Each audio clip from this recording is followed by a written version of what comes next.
La herramienta de exponer se aplica para presentar, principalmente a través de la palabra hablada, ideas, objetos, hechos, problemas, historias, anécdotas y creencias, entre otras cosas.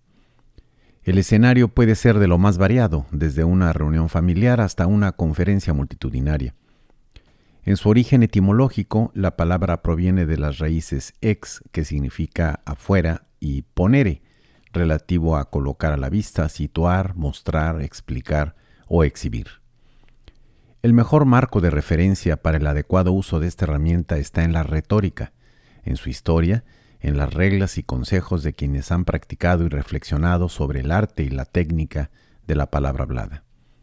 En este primer apunte, trataremos un poco de su historia y de las características que hacen de exponer una herramienta fundamental en el conjunto de los procesos de desaprender y aprender. Exponer es una forma de aplicar la retórica, esa extraordinaria herramienta que se practicaba en Grecia desde el siglo IX antes de nuestra era. Tiempo después, hacia el siglo V, fue formalizada como una disciplina por filósofos y oradores como Córax en Siracusa y posteriormente Sócrates, Platón y especialmente Aristóteles. Más adelante, grandes maestros de la antigua Roma, entre los que destacan Marco Tulio Cicerón y Flavio Casiodoro, desarrollaron las bases teóricas, metodológicas y técnicas de la retórica. Ya en este tiempo era parte de la educación formal y de sus programas de enseñanza.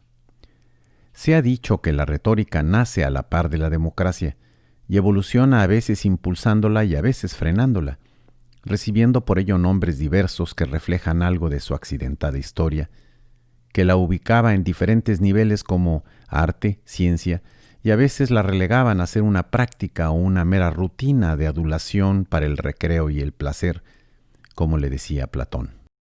Puede afirmarse, escribe el profesor español Gregorio Robles, que la retórica es una dimensión constitutiva siempre presente en todo acto de comunicación. La dimensión retórica es consubstancial al lenguaje. No hace falta que nos vistamos la toga y nos pongamos ante un tribunal. Tampoco que nos situemos ante un público entregado porque comparte nuestras convicciones políticas. Basta con que hablemos, escribamos, gesticulemos o realicemos cualquier acto de comunicación. La dimensión retórica está presente en la comunicación, ya que todo acto lingüístico es un acto en el que el emisor pretende convencer o persuadir de algo a quien va dirigido el acto. Lo propio de la retórica, agrega el profesor Gregorio Robles, es la argumentación, que consiste en dar razones, motivos, fundamentos de una decisión. La argumentación siempre gira alrededor de una decisión que hemos adoptado o vamos a adoptar. La aplicación de la retórica y su desarrollo a través del tiempo acarrean la contradicción entre dos ideas, claramente formuladas por Platón, principalmente en Gorgias, uno de sus célebres diálogos. De un lado, Platón habla de la retórica aduladora, una práctica poco clara incluso en su objeto de estudio, un instrumento de persuasión lleno de exageraciones y falsedades, dirigido a complacer y convencer sin sustento en información fidedigna y explicación de causas. Es el ejercicio de la palabra dirigida a las pasiones y las emociones de los oyentes y no a las razones, la que se apoya en la supuesta opinión de las mayorías para darle validez a sus argumentos, la que impone largos discursos en vez de recurrir al método del diálogo mediante preguntas y respuestas. Y la contraparte de la idea anterior, también sugerida por Platón, es la de la retórica verdadera, entendida como instrumento en la búsqueda de la verdad y el bien, por lo que sí podía ser vista como una auténtica tecné, es decir, una competencia, oficio o más ampliamente, una profesión. De lo más relevante en la discusión sobre la retórica en los diálogos de Platón es la idea de que esta, y por consecuencia la herramienta de la exposición, no se reduce a un conjunto de reglas, técnicas o procedimientos independientes de los principios y objetivos que guían su aplicación. Es interesante observar que, en relación con los aspectos propiamente técnicos de la retórica, hay abundancia de fuentes de información. En cambio, acerca del proceder ético de quien la practica, la discusión está confinada principalmente a los ambientes de la reflexión filosófica. El mensaje de Platón nos coloca ante una premisa ineludible. El uso de una herramienta, es decir, de un medio, cualquiera que sea ésta, no es un acto independiente del fin al que se orienta su uso. Quien diseña, mejora o perfecciona, vende o repara una herramienta, es corresponsable con quien la usa. Y es precisamente esta corresponsabilidad el nudo ético que integra la totalidad de la herramienta, sus usos, significados y consecuencias. Frente a esta premisa, resulta falso o cuando menos éticamente improcedente el argumento de que yo soy inocente, porque si bien diseñé la bomba atómica, no fui yo el que la soltó sobre Hiroshima. Es por esto que, dirigiéndose a Callicles, Polo y Gorgias, al final del diálogo Gorgias o de la retórica, Platón pone en la voz de Sócrates su credo de vida. De tantas opiniones como hemos discutido, todas las demás han sido combatidas, y la única que subsiste inquebrantable es esta: que se debe antes sufrir una injusticia que hacerla, y que en todo caso es preciso procurar no parecer hombre de bien, sino serlo en realidad, tanto en público como en privado, que es preciso huir de toda adulación, tanto respecto de sí mismo como respecto de los demás, sean muchos o pocos, y que jamás se debe hacer uso de la retórica ni de ninguna otra profesión, sino en obsequio a la justicia. Una vez planteado el tema de fondo respecto del para qué, para quién y por qué de la exposición, apoyados en las reflexiones de grandes filósofos y maestros, daremos paso en esta sección del apunte a la exploración de aspectos técnicos importantes en la aplicación de esta herramienta.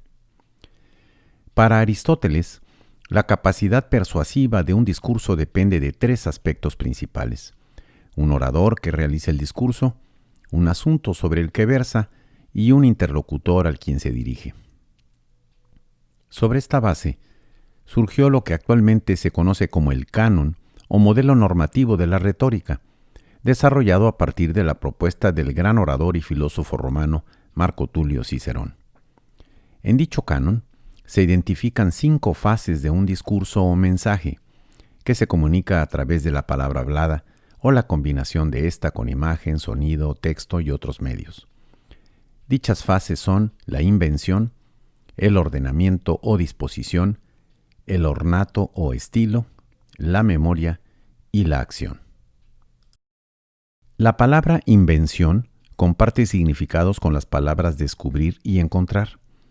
En esta fase, la tarea consiste en imaginar, crear e incorporar el contenido esencial de lo que queremos o debemos comunicar en la exposición. A este respecto, Aristóteles definía la retórica como el arte de encontrar lo que es adecuado para persuadir en cada caso. El orden o disposición es la etapa del discurso en la que se establece la secuencia de los argumentos que componen una acción, un texto o un discurso. En la antigüedad, nos dice el maestro mexicano Alejandro Tapia en su blog El árbol de la retórica, la disposición fue organizada en torno al discurso oral y se componía de 4 partes: el exordio, destinado a abrir el ánimo del público; la narración o relación de hechos; la argumentación, o sea, el discernimiento de los juicios; y la conclusión o epílogo. La investidura que un autor da al lenguaje para alcanzar sus objetivos, dice el profesor Tapia, está dentro del estatuto del estilo.